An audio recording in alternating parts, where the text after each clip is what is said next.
ini ya untuk temenin sama-sama gitu ya untuk dibuka kameranya biar kelihatan malam ini sesemangat apa teman-teman untuk kembali hadir di sesi webinar series Go Growlin ya. Boleh nih kakak-kakak ya teman-teman semuanya dibuka kameranya dan absen dulu mungkin ya dari mana aja ini silahkan ketikkan angka favoritnya di kolom chatnya. Boleh ya, silahkan ketik angka favoritnya di kolom chat biar tahu teman-teman udah pada siap, udah ready banget lah ya untuk em, menyimak materi kita pada malam hari ini. Oke, ada dari Kak Hana nomor 28 ya. Yang lain nomor berapa? Silahkan di-spill di kolom chat ya nomor favoritnya masing-masing. Oke, selamat malam semuanya. Semoga dalam keadaan yang sehat dan sebaik-baiknya. Selamat datang kembali di Go Growin Webinar Series bersama aku, Raufa Saida Adila, yang insya Allah jadi moderator untuk membersamai pemateri kita dan teman-teman semua malam hari ini. Nah, malam hari ini kita bakalan nyimak gitu ya pelajaran penting dari seorang psikolog dari gak bisa jadi bisa menang lawan diri sendiri. Nah, teman-teman sendiri udah seringnya tuh ngerasa kayak gimana sih gitu ya untuk selama ini? Kenapa sih emangnya kita harus menang lawan diri sendiri? Coba ngaku yang sehari-harinya masih sering nangis karena marah sama diri sendiri. Ada kayak, "Ih, kenapa sih aku kok nggak bisa-bisa ya gitu kan? Kenapa sih gini doang kok aku gampang nyerah ya misalnya kok aku bikin salah mulu atau hal-hal negatif yang selama ini menyerang gitu ya dan kadang musuh tuh bukan dari orang lain atau dari luar gitu tapi ternyata dari diri sendiri. Ada yang ngalamin hal yang sama seperti aku. Ada boleh di spill di kolom chat sama gitu yang ngerasa hal yang sama juga. Nah, malam hari ini mari kita kupas tuntas gitu ya. Kita kupas tuntas dan kita benerin mindset kita. Kita benerin supaya yang tadinya kita mikir gak bisa, jadi bisa. Oke, ini kalau dari miminnya Vim Bandung ya, Vim kece, nggak marah paling bengong. Oh, bengong ya, jadi kayak ya deh. Oke, paling paling bengong gitu ya, nggak marah. Kalau yang lain biasanya ngerasa kayak gimana nih ke diri sendiri, ngelawan diri sendiri itu? Ada yang selain bengong? Ada? Mungkin? Apa ya, sedih, nangis, dan lain-lainnya. Karena emang ya in this ekonomi ya teman-teman. Nggak tahu juga ya, ini beneran dari luar atau dari dalam diri kita gitu ya. Tapi kita benerin sama-sama insya Allah malam hari ini. Oke, ayo boleh di open cam dulu teman-teman. Nah, kemarin kita sempat bahas ini ya sama pemuda dari mana? Dari Afrika, teman-teman belajar gitu untuk gagalin limitnya. Nah, kali ini kita belajar Go Grow Global Gagalin Limit dari gak bisa jadi bisa bersama seseorang yang luar biasa. Aku mau coba kenalin dulu ya, siapa sih pembicara kita untuk malam hari ini. Yaitu, oke di sini udah hadir ya, wajahnya sangat ceria teman-teman. Beliau bernama lengkap Kadek Pramita Sari MC Psikolog. Beliau adalah seorang psikolog profesional yang telah berpengalaman lebih nih ya lebih dari 7 tahun di berbagai institusi teman-teman, termasuk di Paninbank, Halodoc, terus juga Love Yourself Community dan Counselor. Dan aktif juga sebagai psikolog tentunya gitu ya, sebagai psikolog privat sejak tahun 2018. Beliau adalah lulusan Magister Psikologi Profesi dari Unika Atmajaya Jakarta dan juga aktif ya di berbagai organisasi profesi seperti Indonesia Board of Hypnotherapist, Points of View Tribe Jakarta, dan Spotting Indonesia, dan Ikatan Psikologi Klinis Wilayah Sumatera Selatan. Dan malam hari ini beliau bisa membersamai kita yang aku sapa sebagai Mbak Mita ya. Halo Mbak Mita. Halo, selamat malam semuanya. Hai, Mbak Rafa. Selamat malam. Gimana Kabarnya Mbak Mita malam hari ini? Lagi berusaha untuk fokus malam ini. Oke, lagi berusaha untuk fokus malam hari ini ya. Semoga teman-teman juga sama nih seperti Mbak Mita ya, berusaha untuk fokus dan bisa mengambil banyak sekali pelajaran. Nah, nanti kita mungkin ada sesi diskusi setelah pemaparan dari Mbak Mita. Jadi disiapkan catatan terbaiknya teman-teman. Kalau begitu, biar teman-teman nggak nunggu lebih lama lagi, aku serahkan langsung kepada Mbak Mita. Silakan, Mbak. Ya, terima kasih Mbak Rafa atas pengenalannya dan salam kenal semuanya. Rekan, saya panggilnya rekan-rekan aja ya, gitu ya kan. Kita di sini saling sharing ya, sama-sama belajar. Saya juga perlu belajar dari kalian dan saya transfer knowledge lah ya dari apa yang saya pelajarin kurang lebih gitu ya. Oke. Nah, kemarin teman-teman nggak tahu ya, apakah materi yang saya bawakan ini akan terulang topiknya, temanya, atau konteksnya. Kalaupun berbeda dari yang kemarin teman-teman pelajarin, mudah-mudahan ini menambah wawasan aja gitu ya. Em, Teman-teman semuanya, suara saya aman kan ya Mbak Rofa ya? Oke, baik. Nah, teman-teman, saya kebetulan dapat tema nih, gitu ya. Dari yang jadi sebelum saya membawakan materi ini, em, cara jujur ya, kita tuh sadar maupun nggak sadar gitu, kita tuh akan mencari validasi eksternal dan persetujuan dari orang lain, ya. Terus kita tuh banyak jadinya tuh terjebak dalam menyenangkan orang lain, terus mengorbankan diri demi orang lain, mengkritik diri berlebihan. Kalau boleh jujur gitu ya, ketika membawakan topik ini, saya pun bergumul gitu ya, melemparkan pernyataan. Saya memposisikan diri sebagai yang mengisi acara malam ini dan sebagai partisipan ketika mendapatkan topik ini gitu ya. Em, Pergumulan saya waktu itu adalah tentang ini. Saya melemparkan pernyataan ya, bukan pertanyaan ya. Aku tidak layak. Aku tidak pantas, aku banyak kurangnya, aku tidak percaya diri, aku tidak berharga, aku manusia bodoh, aku tidak pintar, dan pernyataan-pernyataan lain yang disematkan baik dari diri sendiri maupun orang lain. Sehingga itu tuh memvalidasi apa yang dirasakan dan dipikirkan oleh diri ini gitu ya. Kemudian em, jadinya tuh dengan pernyataan-pernyataan yang disematkan tadi gitu ya, baik dari orang lain maupun dari diri sendiri gitu ya. Itu tuh mempertanyakan kita, am I worth it as a human? Gitu ya, dari lemparan pernyataan tadi. Dan oh iya bener ya gitu. Sampai menanyakan ke diri sendiri, am I worth it as a human? Gitu ya. Nah, dalam sesi ini kita akan sama-sama belajar ya untuk mereframe. Itu tadi bahasanya Mbak Raufa tadi ya, saya pakai gitu. Pola pikir untuk kita bisa melihat bukan hanya dari nggak bisa ke bisa, tapi dari gimana sih membangun healthy worth, self-worth yang benar tuh. Gitu, teman-teman. Nah, boleh di next, Mbak Rafa?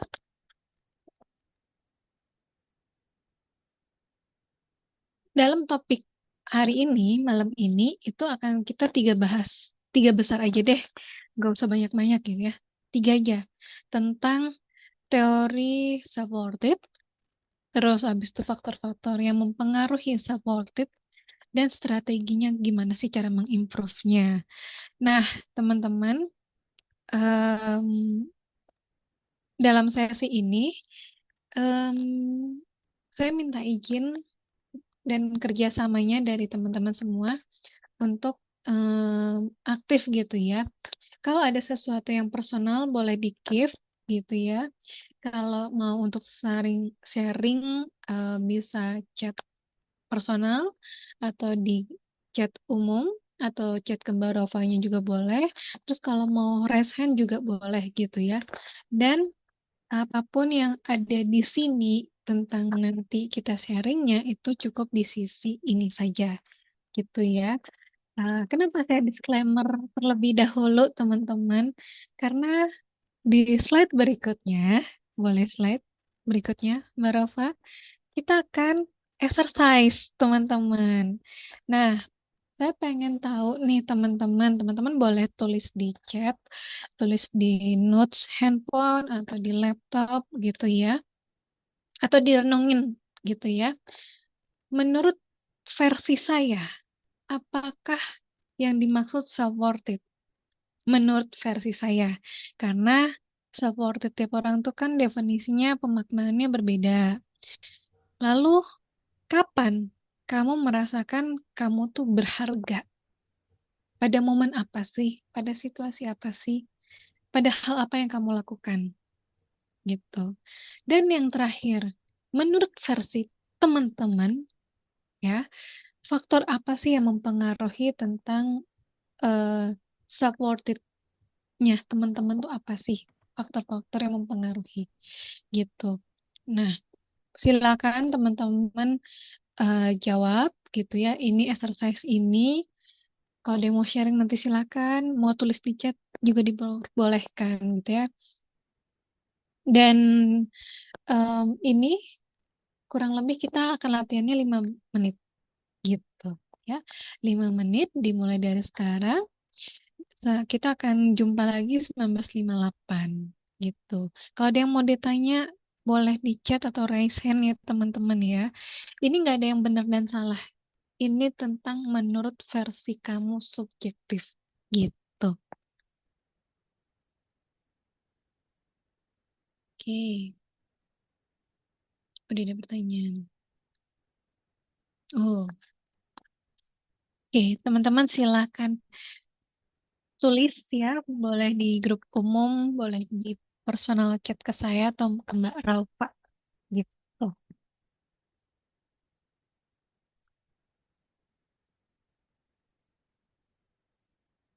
Oke, ada pertanyaan nih.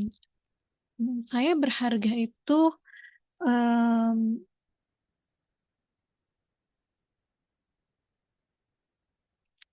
contohnya gini, aku berharga itu menurut versi aku adalah ketika aku em, yang tadinya nggak, oke, aku berharga ketika aku transfer knowledge ke adik aku atau ke saudara aku yang dari tidak bisa jadi dia bisa gitu ya karena aku memberikan step-step kecil gitu. Aku berharga di situ.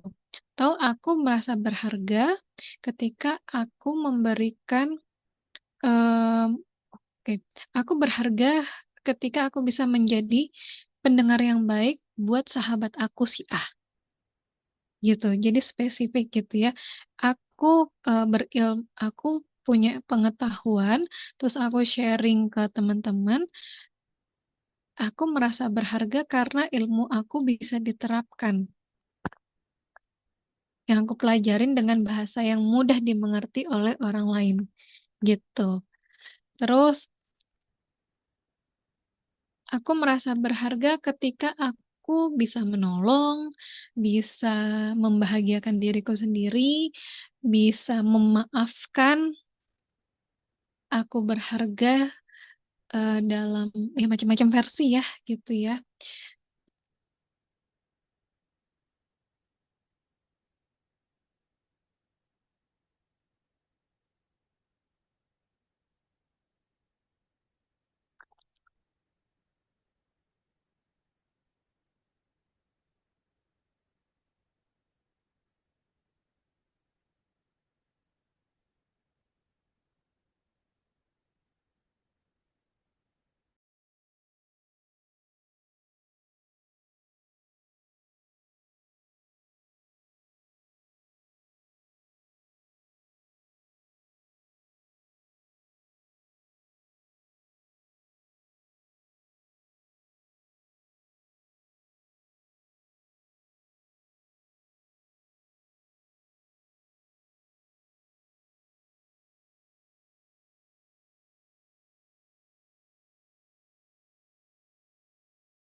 Oke, ya, kita sudah selesai 5 menit. Oke, ini mau ada yang sharing atau chat atau kita lanjut ke materinya, Mbak Rafa? Gimana nih, ada yang mau sharing dulu? Tiga, dua, satu. Mungkin bisa lanjut dulu kayaknya. Belum kita Oke, start. baik. Kita akan belajar mengenai teorinya. Nah, ini summarize dari beberapa tokoh ya, karena kan tokoh di psikologi, menurut versi psikologi itu banyak banget ya mengenai supported gitu ya. Ini saya ambil summary-nya aja, teman-teman. Mudah-mudahan ini bisa dimudahkan untuk kita pemahamannya gitu ya. Menurut beberapa tokoh, supported teori atau teori harga diri itu adalah kerangka kerja psikologis yang fokusnya tuh pada keyakinan individu terhadap nilai dan harga diri mereka sendiri, gitu ya. Kemudian em, nilai, value em, itu yang menjadi pondasinya biasanya ya ketika kita tuh merasa am I worth it atau enggak gitu ya. Terus sehat atau enggak, boundaries-nya itu juga mempengaruhi sebenarnya. Lalu em, dalam beberapa tokoh pun juga mengatakan bahwa prioritas utama seseorang itu dalam hidupnya adalah mencapai penerimaan diri atau self actualization yang paling atas kalau Maslow itu, dan penerimaan diri tersebut sering diperoleh melalui pencapaian. Aku berharga tuh kalau aku mendapatkan prestasi A, B, C, D. Aku prestasi karena emang aku worth it, karena aku udah kerja keras lah segala macam. Tapi ada plus dan minusnya, teman-teman. Tujuannya apa sih dengan kita butuh pencapaian ini untuk dalam harga diri kita gitu ya. Tujuannya adalah untuk memotivasi diri. Karena itu untuk mempertahankan harga diri kita, meningkatkan harga diri, melindungi harga diri. Jadi em, harga ini diri tuh kamu merasa berharga itu karena kamu ada pencapaian. Pencapaiannya yang tadi gitu ya. Kemudian bentuknya kayak gimana sih teman-teman? Biasanya ya kompetisi. Nah, kompetisinya ini entah membandingkan, entah merendahkan orang lain, entah itu dengan cara yang sehat atau enggak sehat. Yang intinya tuh tujuannya adalah untuk berkompetisi, untuk meningkatkan harga diri gitu ya. Merasa lebih dibandingkan yang lainnya gitu ya. Tapi itulah plus minusnya ketika kita berbicara teori ini. Tergantung kita mau lihatnya dari sudut pandang yang mana. Biasanya kalau berbicara tentang teori ini gitu ya, ada 4 poin biasanya yang common gitu ya, yang biasa untuk secara nggak langsung kita tuh menguji self-worth-nya kita. Boleh di slide berikutnya.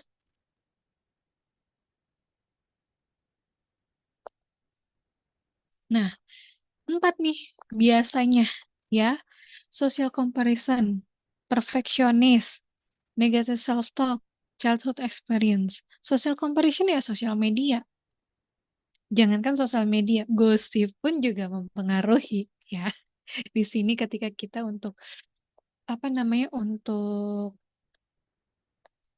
menakar ya, dia lebih baik nggak ya hidupnya daripada aku, atau aku sebenarnya lebih baik daripada dia ya hidupnya.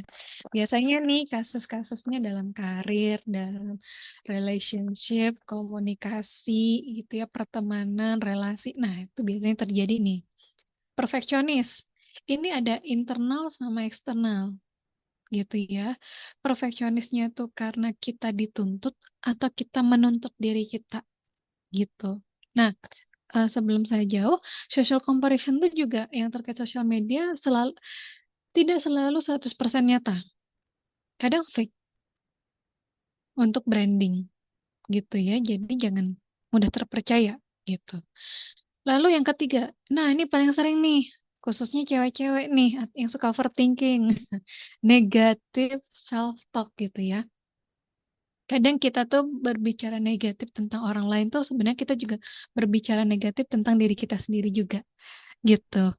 Jangan apa apa yang kita berikan energinya ke orang lain, itu juga kita sebenarnya memberikan energi negatif kita ke diri kita. Gimana kalau misalnya gosip itu benar gitu ya? Iya, memang kalau emang itu benar berarti itu fakta. Kadang negatif self-talk tuh kadang kita suka menambah-nambahkan, jadi terkesannya lebay. Kadang kita mengurang-ngurangi, kayak menekan olah seperti nggak ada apa-apa. Jadi kayak, em, ya supaya kelihatan baik-baik aja. Nah, kemudian yang terakhir paling banyak juga tuh yang pengaruhnya adalah childhood experience. Ini berkaitan dengan pengalaman teman-teman ketika nggak hanya dari kecil ya, sebenarnya sampai saat ini pun ketika berelasi itu khususnya di keluarga itu seperti apa sih gitu ya. Pernah nggak sih diapresiasi? Contohnya gini, anak laki biasanya eh, kalau diminta tolong sama beberapa anak laki-laki atau beberapa anak lah ya, anak perempuan, anak laki-laki gitu ya. Kalau diminta tolong sama orang tuanya untuk bersih-bersih pasti ngomel segala macem gitu ya. Atau minta tolong pasangan deh gitu ya. Pasangan suka berantem, minta tolong benerin aja tuh kadang-kadang kita tuh suka suka nuntut segala macem gitu ya. Terus ketika pasangan atau anak ini yang kita tuntut tadi tuh tiba-tiba dia melakukan sesuatu gitu ya, berubah gitu, nggak diapresiasi gitu loh. Yang tadinya dia berharap dapat apresiasi tapi nggak dapat apresiasi, jadi ngedown dong, jadi turun dong harga dirinya. Ya kan biasanya kayak gitu. Terus anak yang udah berprestasi, contohnya orang tuanya minta anaknya udah dapat 9,5 nih nilainya dari 10 gitu ya. Padahal tuh tinggi banget loh. Tapi 0,5 yang dipermasalahkan sama orang tuanya. Jadi aku belajar selama ini buat apa? Sampai begadang, ikutan kompetisi segala macam. Jadi buat apa 0,5 doang? Karena 0,5 jadi sampai aku nggak merasa berharga, nggak jadi anak pintar gitu. Nah, gitu. Tapi ada lagi nih teman-teman faktor lain yang mempengaruhi ya. Boleh di slide berikutnya. Nah, yang seperti saya bilang tadi gitu ya, ini ada core belief value-nya teman-teman, ada thoughts dan feeling, ada emosi sama mental well-being-nya, ada beberapa core belief-nya tuh kayak keyakinan dan nilai-nilai yang disematkan oleh keluarga atau dari diri kita sendiri gitu ya, yang membuat itu gitu. Terus pikiran dan perasaan kita gitu ya, emosi dan kesehatan mental juga mempengaruhi. Emosi di saat ini sama kesehatan mental di saat ini berbeda dengan emosi dan kesehatan mental di 10 menit yang lalu apa di 5 menit yang lalu gitu ya. Kemudian pengalaman dan interaksi kita kepada orang lain itu juga mempengaruhi gitu. Gimana kalau misalnya interaksi kita full dengan penekanan, dengan tuntutan, dengan kritisisme dan segala macamnya pastinya akan turun gitu. Yang sebenarnya kita kayak tanaman tandus ditanamin tanaman yang sebenarnya harusnya tumbuh di tanaman yang lembab kan itu nggak jadi tumbuh gitu ya. Kemudian ini juga ngaruh sebenarnya. Sorry, relationship di pengalaman masa lalu sama saat ini juga ngaruh. Kemudian kesehatan dan kebugaran fisik. Umumnya kita tuh kadang suka mageran, ya mageran gerak gitu ya. Mageran jalan lah, mageran beraktivitas bergerak. Padahal ini tuh ngaruh teman-teman. Kesehatan dan kebugaran fisik tuh mempengaruhi setidaknya berapa persentase lebih dari 10% untuk menaikkan apa serotonin, dopamin, em, dan dua laginya gitu. Itu sebenarnya mempengaruhi. Kemudian karir dan profesi kita juga sebenarnya ngaruh. Tergantung kita ditempatkan di mana dan kita menghargai atau tidak gitu. Kemudian aktivitas dan hobi kita ada kegiatan yang kita suka dan sering kita lakukan gak sih? Atau ketika kita melakukan itu kita menjadi kayak recharge banget gitu. Terus komunitas dan status sosial gitu ya. Kadang ketika kita berada di grup yang levelnya di atas kita, kita tuh suka merasa kecil gitu ya, merasa nggak berharga, merasa kayak aku bukan orang penting lah, atau ketika kita berada di grup yang sama ternyata kita di apa ya, tidak dianggap gitu ya, di salah art bukan disalahartikan, kayaknya nggak dianggap gitu, nggak diapresiasi kinerjanya, memang karena kamu memang harus tuntutan kerja. Bedakan antara tuntutan kerja sama memang kamu pantas diapresiasi gitu ya. Itu kita perlu membedakan pola pikir itu. Kemudian kondisi keuangan juga mempengaruhi. Gimana kamu kayak biasanya nih gini, laki-laki tuh pride-nya adalah memprovide perempuannya gitu ya. Em, Secara finansial, karena itu kan ego dan harga dirinya laki-laki gitu ya. Ketika dia tidak bisa memprovide hal tersebut, dia akan ngedown gitu.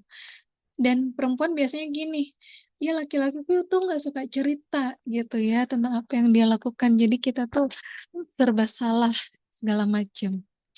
Perempuan pengen provide-nya tuh um, act of service pastinya dalam service dalam apapun gitu ya.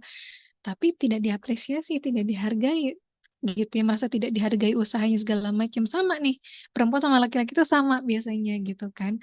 Jadi ya communicate gimana, kan kalian bukan cenayang, jadi communicate gitu ya. Walaupun laki-laki cukup susah dan perempuan perlu menurunkan ego gitu ya untuk kayak nyerocos gitu. Terus abis itu penampilan fisik gitu ya. Penampilan fisik tuh kadang kalau kita tuh nggak terlalu gini, nggak perlu kalian lebay atau berlebihan atau too much gitu ya untuk penampilan fisik. Yang penting tuh sebenarnya penampilan fisik tuh yang enak menurut versi kamu gitu. Kita wajib loh menjaga penampilan fisikmu dalam usia berapapun, dalam pekerjaan apapun, even di rumah sekalipun gitu ya, karena penampilan fisik itu bukan untuk orang lain, tapi untuk diri sendiri gitu ya. Kalau dapat apa apresiasi ya itu tambahan aja. Kemudian yang social experience, sorry, physical childhood udah. Nah, sosial media yang kayak kata saya tadi, kita tuh banyak banget screen time gitu ya. TikTok, IG, kemudian YouTube gitu ya.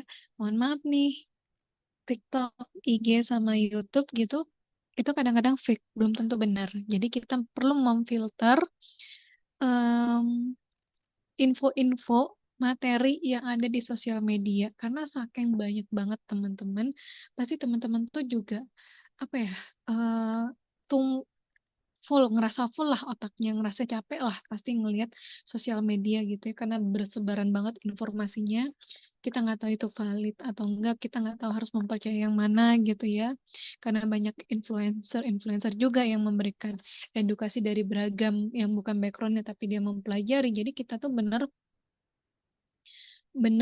harus apa ya namanya ya, harus memfilter dari sekarang sosial media kita supaya kita tuh nggak toksik. Kan jangan, kan kebanyakan nih karena sosial media akhirnya kita membandingkan, jadi kayak harga diri kita turun gitu ya. Gitu teman-teman. Duh, panjang ngalur ngidul ya. Oke. Nah, berikutnya kita ke slide berikutnya. Nah, ini em, saya ambil dari beberapa eh, tokoh psikologi saat ini gitu ya. Menurut mereka itu ada 5 strategi untuk kita mengimprove self-worth-nya kita. Duh, Mbak, dari tadi bahasa Inggris mulu gitu ya. Saya juga kadang-kadang suka ngengong nih bahasa Inggrisnya untuk ngejelasin gitu ya.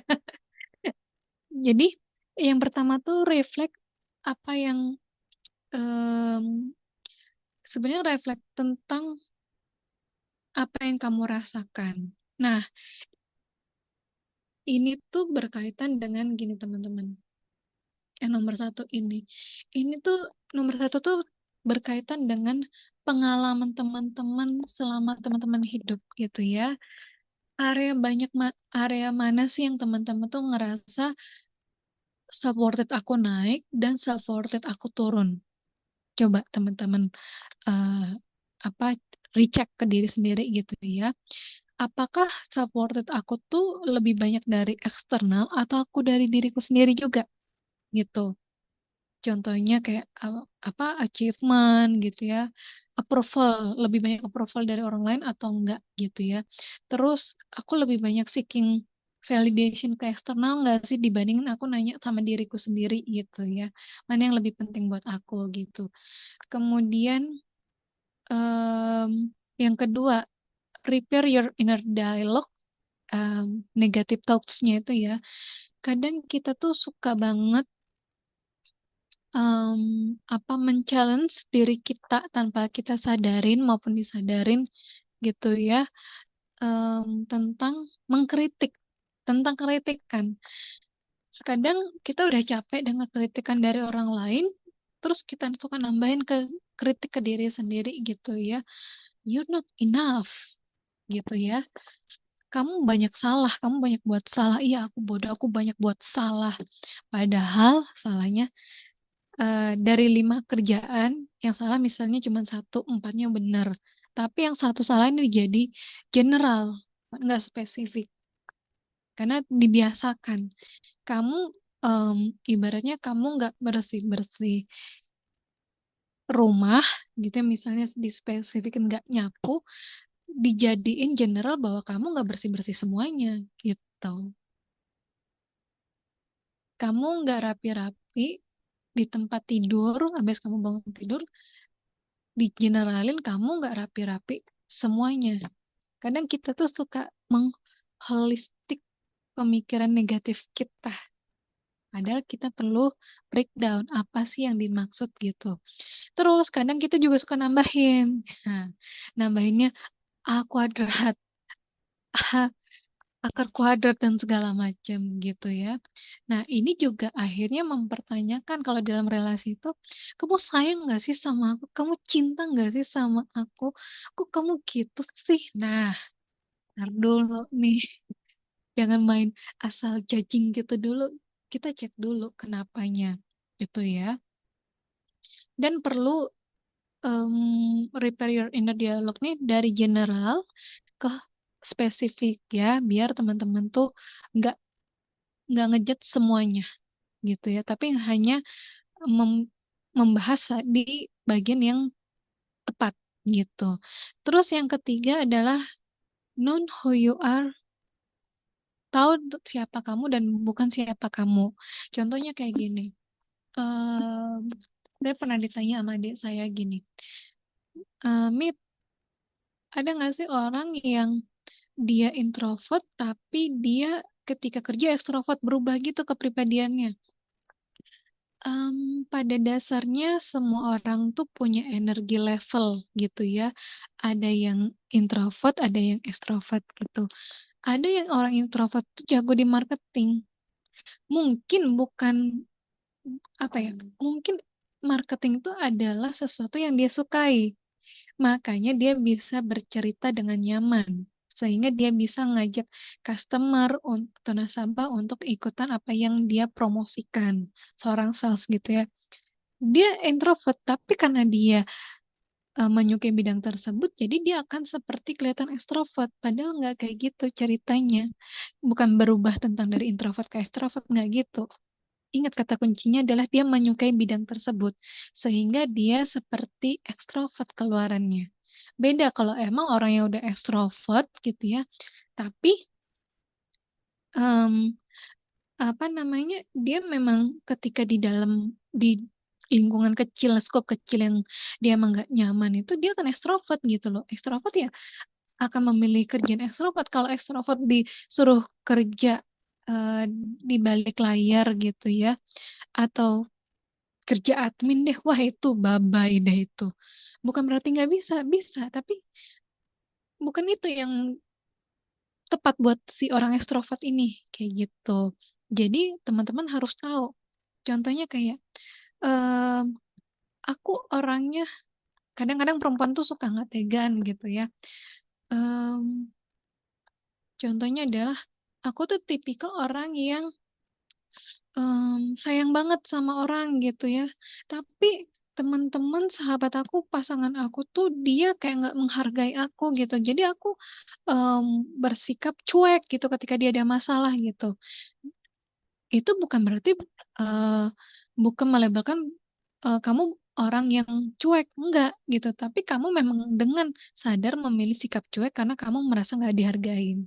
Kayak gitu. Jadi beda ya antara eh, ini ada sebagai kamu dan ini bukan sebagai kamu. Karena kan kita dibilang suka dapat labelan.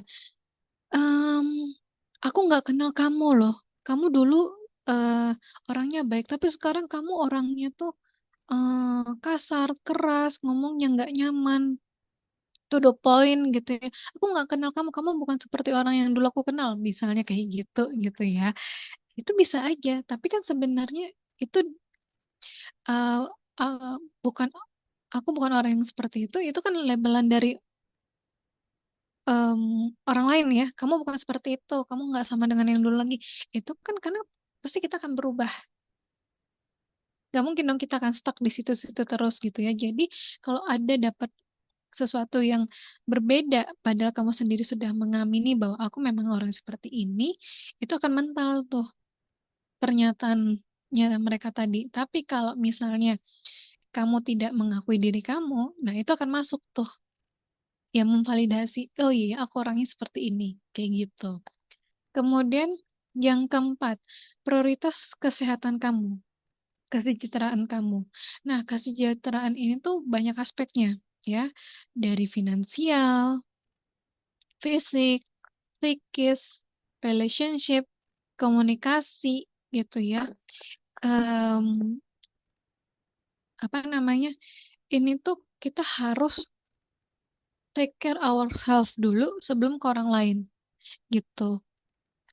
Em, tapi bagi orang-orang yang haus dan butuh gitu ya, need and pressure terkait dengan value, cinta, respect ini susah gitu. Tapi kalau kamu belajar untuk mengenali diri kamu gitu ya, em, menghargai setiap effort kamu, menghargai apapun yang kamu lakukan, menghargai perubahan sekecil apapun, itu sebenarnya kamu pelan-pelan menyejahterakan diri kamu gitu. Contohnya kayak em, kamu mengurangi self criticism kamu. Misalnya dulu hampir tiap hari aku tuh self criticism ke diri aku, atau tiap malam aku overthinking gitu ya. Aku overthinking terus-terusan. Dari seminggu itu berkurang jadi 4 hari. Aku menghargai proses perubahan kecil aku gitu. Itu termasuk prioritas your well-being gitu ya. Makan minum, pola hidup, pola tidur itu juga ngaruh sebenarnya. Kemudian embrace dual truth gitu ya. Kamu akan terus bekerja untuk berproses. Itu akan terus-terusan berjalan. Dan kamu sangat deserve banget untuk dicintai, untuk direspek. Kamu akan selalu tetap membuat salah dan merasa tetap bisa berharga gitu ya. Kamu bisa tetap menjadi imperfect dan kamu tetap merasa cukup gitu. Jadi kayak tadi kamu masih tetap berprogres menjadi orang yang misalnya kayak em, aku nggak bisa bahasa Inggris gitu ya. Aku masih dalam vocabulary gitu, belajar vocabulary. Tapi aku tak akan merasa tetap cukup gitu, karena aku ada progres tiap hari, karena aku belajar tiap hari gitu. Aku masih tetap berprogres untuk mengelola anger management aku. Dan aku merasa cukup, tetap merasa cukup karena aku tahu. Dulu aku nggak tahu alasannya aku bisa marah kenapa, sekarang aku bisa tahu alasan aku marah kenapa. Kayak gitu. Kurang lebih kayak gitu, teman-teman ya. Nah, slide berikutnya. Nah, apakah cara-cara yang tadi itu ya, eh, improvement tadi itu bekerja menurut kita atau enggak?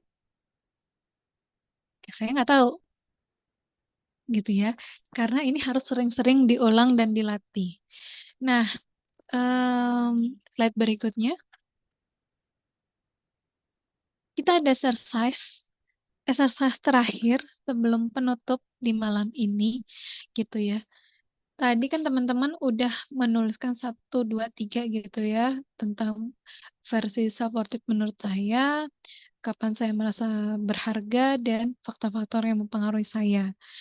Nah, di sini dari step-step yang tadi gitu ya, menurut teman-teman apa sih yang mempengaruhi supported itu, dan em, yang kedua tuh adalah repair your inner dialogue gitu.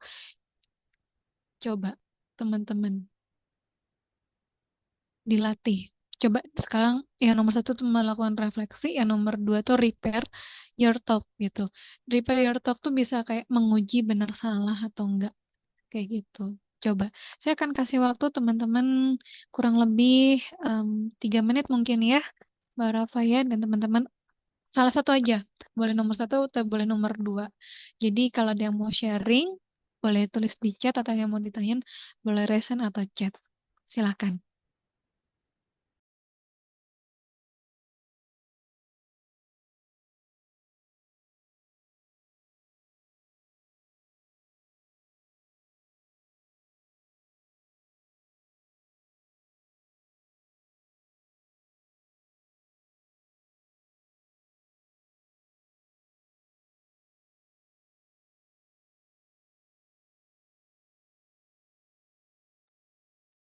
Refleks itu berkaitan dengan pengalaman. Yang nomor dua tuh men-challenge negatif dan mereframe-nya gitu.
Obat-obat lain yang untuk mengurangi jerawat. Nah, pil KB ini salah satu merek tertentu itu juga bisa mengendalikan jerawat. Ya.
Oke, udah selesai.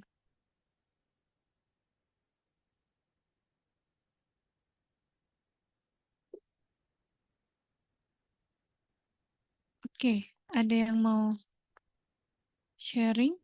Oh, Ada nih, Mbak. banyak ya di chat. Kalau yang mau open mic ada? Oke, boleh. Nih, teman-teman ada yang mau open mic? 3, 2, 1. Atau yang tadi di kolom chat nih, Kak Bey mau langsung ngomong? Boleh, silakan Kak Bey. Apakah suara saya sudah terdengar? Sudah, sudah. Sudah, Ya. sudah. Jadi dari exercise yang ada di PPT itu menghasilkan, tadi saya sempat berpikir, apa yang menentukan adanya harga diriku itu ada di kondisi yang seperti apa. Terus menghasilkan jawaban. Yang pertama, pendapat kita itu didengarkan dengan seksama. Kemudian pemikiran kita didengarkan, diperhatikan, lalu kita diberi rasa hadir, atau simpelnya kita ini dianggap ada di sana. Kemudian yang nomor dua, repair your inner dialogue, itu inner dialogue yang masih negatif sejauh ini yang saya sadari, yakni terlalu berekspektasi kepada hasil. Jadi mungkin karena segi sifat saya yang perfeksionis, jadi saya tuh sangat-sangat berekspektasi tinggi dengan hasil yang saya mau seperti itu. Dan aksi repair yang saya lakukan sejauh ini yaitu dengan tetap menekankan dan bicara dengan diri saya sendiri, kalau misal hasil realita itu tidak akan bisa kapanpun hukumnya untuk dituntut. Itu maaf tipu. Jadi Hmm. realita itu nggak bisa dituntut karena banyak faktor yang akan mempengaruhi hasil realita tersebut. Meskipun kita sudah berekspektasi dan berusaha sekuat titik darah kita habis mungkin, tetap kita nggak bisa menuntut hasil realita tersebut. Terima kasih. Oke, thank you Kak. Baik. Ini saya izin ya. Mungkin ini terasa tidak nyaman buat kita ya. Em, Pendapat kita bisa didengarkan, pemikiran kita didengarkan, diperhatikan, kita bisa diberi rasa hadir itu kalau saya boleh menyimpulkan satu kata adalah lepaskan your handphone. Taruh handphone kamu. Ya. Jangan ada distraksi, teman-teman. Kadang kalau kita ngumpul tuh kadang kita tuh masih tetap megang handphone atau sibuk. Jarang yang benar-benar tuh kita ngobrol gitu, kita meeting gitu ya. Jarang banget. Pasti ada aja distraksinya atau ngerjain sambilan lain. Karena kita terbiasa di rumah melihat figur-figur kita tuh yang kadang kita cerita sambil satu scrolling, sambil satu bersih-bersih segala macam gitu ya. Jadi kayak kadang-kadang yang diucapin, yang masuk sama yang keluar, pemak penafsirannya tuh jadi berbeda gitu ya. Kadang kita tuh butuh untuk saat ini di zaman yang serba teknologi ini kadang kita perlu untuk menutup, tutup dulu. Cuma 5 menit, nggak lama kok gitu ya. Makanya kan ada orang yang ikutan meditasi itu atau ya meditasi lah dibilang nggak mau ah meditasi lama segala macam. Enggak, meditasi cukup 2 menit. Meditasi nggak selalu duduk duduk tenang pejamkan mata enggak. Meditasi mindful adalah ketika contohnya kayak kita lagi exercise ini gitu ya. Saya bilang ke Mbak Rova, Mbak saya nggak bisa ya share screen gitu ya. Boleh dibantu gitu ya karena saya ada technical meeting yang lain. Untungnya ternyata technicalnya tuh chat, jadi saya bisa baca. Kalau sama-sama lagi on gimana? Ya udah saya satunya saya diemin, saya fokus di sini gitu karena otak kita tuh nggak terbiasa untuk dua berpikir cabang, nggak walaupun sebisa-bisanya perempuan atau orang yang terbiasa multitasking pasti akan pecah maksimum banget dua gitu.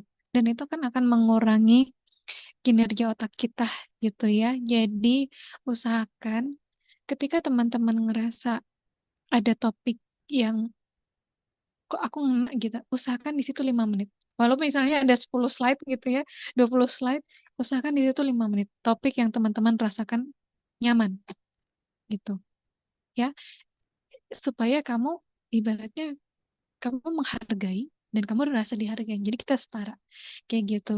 Nah, kemudian eh, kita terbiasa dituntut untuk dapat A, untuk dapat 100 gitu ya. Karena kita tidak dibiasakan untuk menghargai proses. Karena proses itu ya memang kamu harus laluin. Betul, kamu memang harus laluin. Tapi kalau ada proses sedikit demi sedikit kan nggak apa-apa ya. Dihargain, diapresiasi gitu ya. Kalau eh ya elah cuman gitu doang. Kadang tuh kita suka mengatakan sesuatu yang kayak merendahkan, menurunkan kredibilitasnya mereka gitu ya, menguji kompetensinya mereka gitu ya. Iya, sebelum teman-teman cerita, kalau saya boleh usul gitu ya, apresiasi diri sendiri terlebih dahulu bahwa aku udah ada proses loh.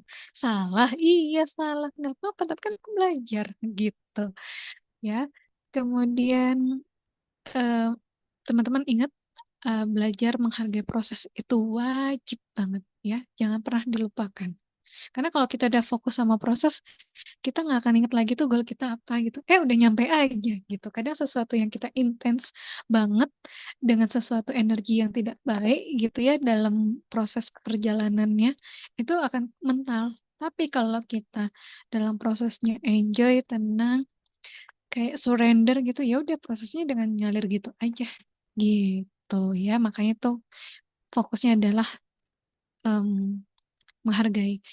Di sini ada yang chat sama saya secara personal. Em,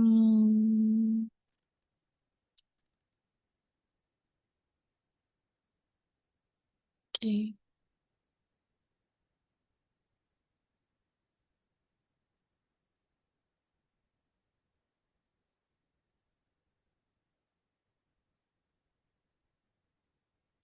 oke.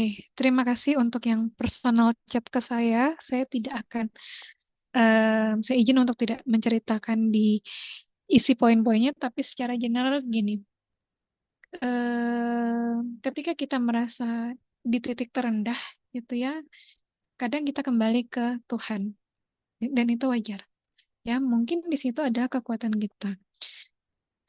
Gimana kita untuk bangkit kembali itu tiap orang beda-beda. Ada yang secara agama, ada yang dengan bantuan profesional, ada yang cerita ke orang gitu, atau semua beriringan. Nggak ada yang salah. Itu eh, apa ya? Akan ada sendiri panggilannya, gitu ya teman-teman. Dan yang kedua adalah, nah ini untuk kasus-kasus tertentu gitu ya, em, mungkin memang tetap ada yang ditemenin profesional, apapun itu. Karena saya banyak banget dapat judgement gini, ke psikolog, ke psikiater itu langsung pasti dapat judgement. Oh, kamu pasti dapat label diagnosa ini gitu ya. Mendingan aku ke yang bukan profesional, psikolog atau psikiater, bisa jadi dia praktisi gitu ya. Atau sekarang aku mendingan chat GPT aja gitu. Chat GPT yang merasa seperti aku ngomong sama manusia gitu ya, lebih baik aku chat GPT aja gitu. Kadang ada tuh yang sering banyak marak sekarang, makanya orang tuh males untuk konseling gitu ya. Makanya orang tuh kayak stuck di konseling atau di terapi atau hanya sebatas konsultasi aja gitu. ChatGPT mungkin untuk short term 5 menit 10 menit oke. Tapi nggak semuanya juga ChatGPT itu benar gitu ya. Perlu kita klarifikasi, perlu kita kritis juga gitu ya, benar atau enggak gitu. Dan tetap sense of human itu nggak bisa hilang dengan mesin, dengan teknologi. Kita manusia makhluk sosial yang butuh berinteraksi secara fisik, bukan secara sosial. 80%-nya kita interaksi fisik, 20% doang kita interaksi sosial gitu. Nah, perlu di ditekankan di reframe adalah kadang kalau kita suka ngumpul sama teman-teman tuh kadang yang unfaedah sama faedah lebih banyak unfaedah gitu ya. Kadang kalau kita ngumpul acara reuni tuh kadang-kadang yang unfaedahnya lebih banyak gitu ya daripada faedahnya. Nah, makanya kita juga kalau kamu ngerasa nggak nyaman untuk belum merasa nyaman untuk ketemu ngumpul segala macem gitu ya, ya udah nggak usah gitu. Dengan kamu udah siap dengan unfaedah pertanyaan segala macam. Tapi kalau kamu merasa belum siap ya udah nggak usah kayak gitu. Supaya kamu tuh jadi nggak hal-hal yang tadinya oh aku ada masalah di overthinking nih, aku orangnya tuh sensitif segala macam. Jadi ibaratnya kayak menjaga boundaries, menjaga relasi supaya tetap sehat aja sih gitu ya. Jadi apa namanya? Dengan repair your inner dialogue ini tuh bisa macam-macam gitu ya, bisa kita sharing, bisa kita nulis sendiri seperti journaling gitu, itu juga bisa gitu. Nah, betul dengan selain gini, saya tuh selalu mention ke menekankan dan berharap banget gitu ya, klien-klien saya tuh saya gini, untuk kita sejahtera secara psikologis, itu nggak hanya psikologisnya aja yang diperhatikan, mind, body, em, soul, itu harus diperhatikan gitu ya. Jadi kamu secara fisik kamu jaga juga, secara psikis juga kamu proses, secara soul itu lebih ke spirit, spirit untuk semangat, untuk em, apa namanya lebih ngarah spiritual gitu ya. Tapi benar spiritual tuh lebih agamis, itu kan personal sekali gitu ya. Tapi lebih ke spirit untuk aku menjadi human yang memanusiakan manusia, tapi memanusiakan aku terlebih dahulu. Contohnya itu yang sebenarnya yang paling penting gitu ya. Makanya em, kesehatan apa kesehatan sejahteranya manusia itu dari aspek tersebut yang harus dilihat, diperhatikan secara holistik gitu. Aduh, mohon maaf nih ya, kepanjangan ya. Mudah-mudahan nggak kenapa-napa gitu ya, nggak terlalu panjang. Dan yang penutup terakhir dari saya gitu ya. Nah, ini self-worth itu tentang setiap orang tuh apa ya berhak dan melekat gitu ya. Dan self-worth itu nggak dapat ditawar-menawar gitu ya. Setiap manusia tuh punya hak asasi yang sama mengenai self-worth. Terus abis itu journey-nya setiap orang itu berbeda ya, pastinya nggak akan sama dan berkelanjutan terus-menerus. Penting untuk kita bisa menerima semua proses tersebut up and down karena nggak ada yang flat gitu ya. Kalau flat mesin dong bukan manusia gitu ya.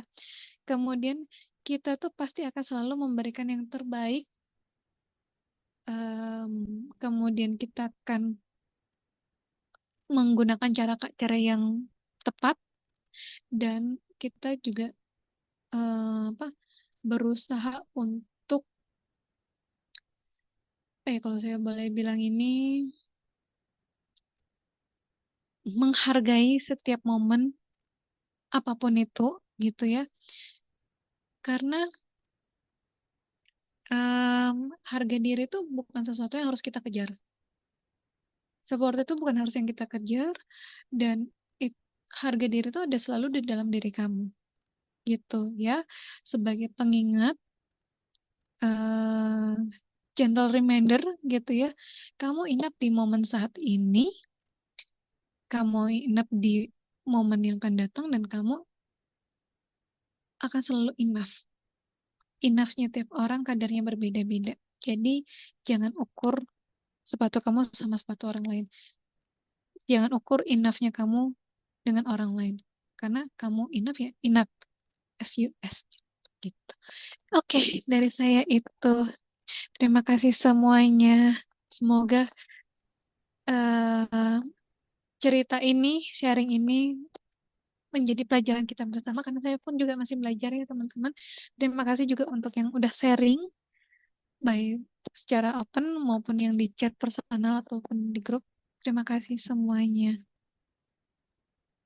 Terima kasih banyak Mbak Mita, luar biasa ya gitu. Tadi bahwa harga diri itu sebenarnya selalu ada di dalam diri kita, jadi kita bukan sesuatu yang harus mengejar, ya kita tidak harus mengejar harga diri itu, tapi dari apa yang udah dijelasin sama Mbak Mita tadi, bikin kita lebih apa ya sadar gitu bahwa ya semula udah ada nih, tapi kita perlu menyadari itu dan pelan-pelan kita menuju untuk lebih tadi ya lebih menghargai dan lain sebagainya. Oke, sebenarnya waktunya udah mepet banget ya, udah terakhir gitu, udah harus ditutup. Tapi barangkali ada yang mau bertanya satu orang mungkin, boleh? Masih boleh Mbak Mita kalau ada yang mau tanya? Boleh ya. Satu orang ada, silahkan raise hand. Aku hitung ya sampai 5 ya. Satu, dua, oh ada KB lagi. Silahkan KB. Ya, izin bertanya Kak Mita. Dari malam ini sepanjang itu saya ingin bertanya. Tapi sebelumnya saya ingin mengucapkan terima kasih. Saya jadi mendapat insight baru di sini. Di meskipun kita online ya. Pertanyaan saya itu ketika Kak Mita sudah sharing terus menghadiri dan menjadi pemateri di kegiatan malam ini, saya ingin tahu apa harapan dari Kak Mita sendiri untuk kami yang mendengarkan. Seperti itu. Terima kasih. Cukup. Wah, terima kasih ya. Deep sekali ini. Silahkan Mbak Mita.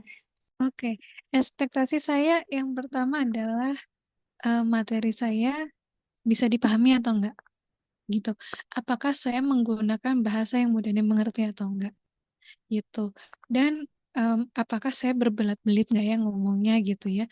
Ngalur ngidul nggak sih? Kalau ngalur ngidul kayaknya iya deh gitu ya. Terus abis itu em, apa namanya? eh saya bisa nggak sih mendengarkan cerita teman-teman chat atau langsung gitu dengan fokus gitu ya kan seperti di awal gitu ya takutnya saya nggak bisa fokus gitu tapi saya bisa fokus mungkin em, ekspektasi saya balik lagi adalah bisa nggak ya saya menjawab pertanyaan dari teman-teman karena bertanya tuh lebih susah daripada memberikan jawaban gitu ya apakah jawaban saya tuh sesuai nggak ya dengan yang teman-teman tanyakan gitu ya apakah ini ya materi yang saya berikan tuh theoretical banget atau sama gitu ya eh, antara teori sama prakteknya sama gitu ya dan di sini saya berharap ketika saya jadi mengisi materi ini gitu ya itu em, ngejudging nggak ya gitu ya saya tak nggak mau ngejudging gitu dan berharap teman-teman tuh nggak usah ngerasa benar atau salah nggak perlu gitu karena masa-masa mau belajar kok gitu kurang lebih itu Kak baik dari saya. Baik, gimana Kak Bey? Sudah menjawab? Sudah, terima kasih Kak Mita, Kak Raufa. Baik. Terima kasih kembali atas pertanyaannya ya. Jadi tadi kalau misalnya dari yang Mbak Mita jelasin itu lebih kepada balik lagi ke diri sendiri ya Mbak Mita ya. Jadi kayak apakah sudah melakukan yang terbaik, lebih ke melakukan yang terbaiknya gitu ya Mbak Mita ya. Ya itu juga jadi satu pelajaran penting juga nih untuk kita teman-teman. Oke, terakhir Mbak Mita ada closing statement buat teman-teman peserta Google Series ini, silahkan.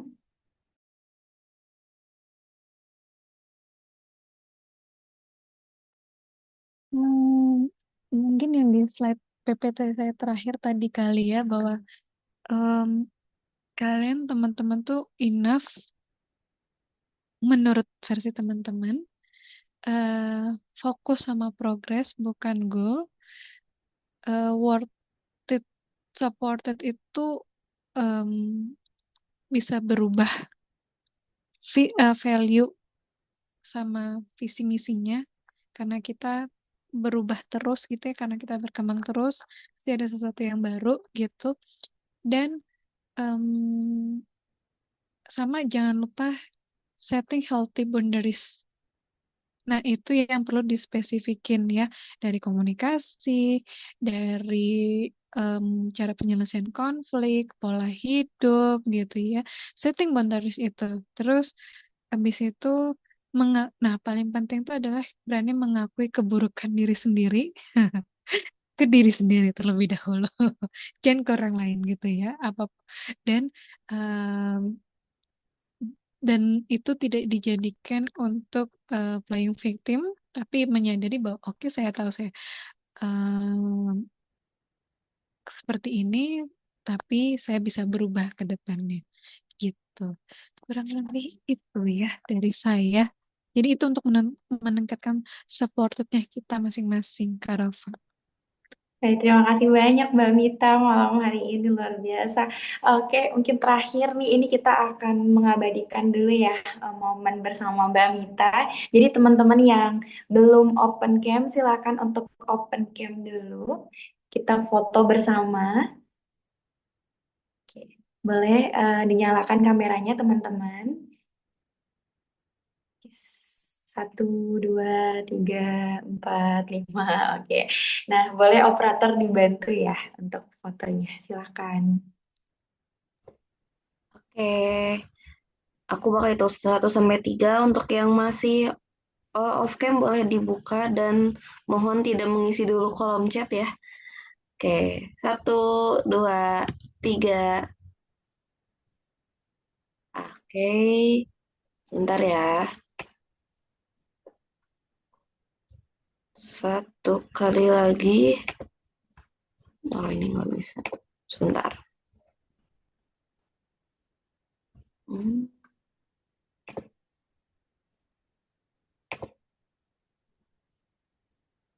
Oke, 1 kali lagi.